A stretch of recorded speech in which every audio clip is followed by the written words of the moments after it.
What's up, everyone? My name is Tyler, and this is Earth's Cuisine. So fall is now upon us. The first official day is Wednesday, and you probably see all the fall decor around me. But I figured I have one more summer recipe left in me before the season is over, and that's why today I'm going to show you how to make some easy vegan watermelon cupcakes. Before we get started, however, if you are new to this channel, let me first welcome you. This is Earth's Cuisine. Here I make a lot of awesome vegan recipes they won't find anywhere else. I review vegan products, and we talk a lot about eating more healthy and sustainably. So, if any of that sounds good to you, make sure you subscribe so you don't miss a video. For this recipe, you only need 5 ingredients. You'll need 1 box of vegan white cake mix, some green icing, a 1/4 cup of vegan chocolate chips, along with some more to put into the icing, 1 3.5 ounce box of watermelon Sour Patch Kids, and 1 can of Major Melon Mt.Dew. All right, let's put this together.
They may not look very fancy, but hey, this was meant to be an easy recipe.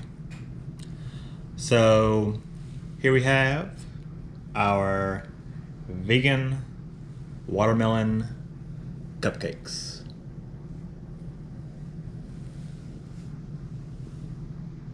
If you would like to make the recipe, I'll have it linked as a PDF down in the description below. Thank you so much for watching. I hope you enjoyed. And if you did, don't forget, drop me a like on this video, share it with a friend, and of course, subscribe to the channel if you have not already. And I'll see you next time. Peace.